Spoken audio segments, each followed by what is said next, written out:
that is a team job, not only a leader job. So everyone has to be concerned by that part of the exercise. Là, l'enjeu, c'est de présenter à des étudiants en MBA, donc dans une école de management, à HEC en l'occurrence, différentes visions of leadership, c'est-à-dire différents regards sur ce qu'on appelle le leadership. Et donc l'idée partait du principe d'exposer de manière impliquée des étudiants à des situations dans des contextes différents. Donc là, le contexte retenu est celui de l'armée de terre, et donc l'ensemble de la promotion, donc ça fait 170 étudiants, sont envoyés par période de 2 jours en fait, dans un centre d'entraînement et de formation militaire à Saint-Cyr, à Côte-Guidant. Et l'idée, c'est de les faire réaliser des exercices qui tournent autour d'opérations d'évacuation, de missions type ONG. Et donc ils sont placés, plongés dans une expérience comme celle-là, et ils réfléchissent chemin faisant là-dessus. Et donc ils sont invités ensuite à réinterroger ce mot un peu valise, un peu mou, qui est celui du leadership. Et donc leadership dans l'armée, qu'est-ce que ça veut dire? Leadership dans d'autres contextes, qu'est-ce que ça veut dire? De sorte que, chemin faisant, chacun des apprenants arrive à trouver sa propre forme de leadership.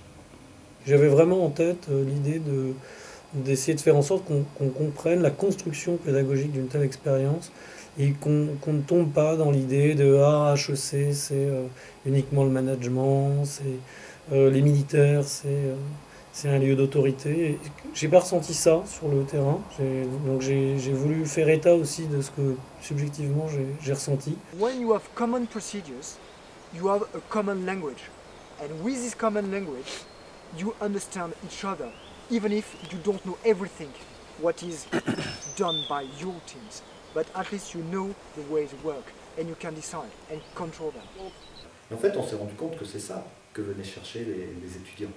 Il y a 2 types de débriefing qui sont importants. C'est le débriefing en direct sur ce séminaire et après le débriefing a posteriori fait par les professeurs du groupe HEC au retour en disant voilà, il y a la partie théorique, il y a eu la partie pratique, vous avez été débriefé sur la partie pratique et maintenant on revient sur la théorie. Qu'est-ce qui fait que nos enseignements théoriques donnent sens à ce que vous allez faire dès demain lorsque vous serez en situation réelle. Go down in one little hop.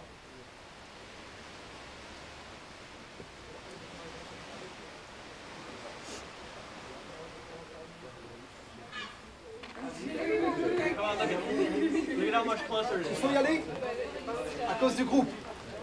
Ok, yeah.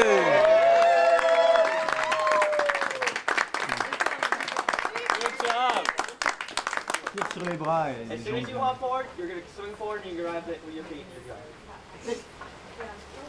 Est-ce que la question leadership et institution totalitaire, totale, est posée? Finalement, l'armée est une institution totale, hein, si on reprend le travail de Goffman, au même titre qu'un hôpital psychiatrique ou d'autres institutions.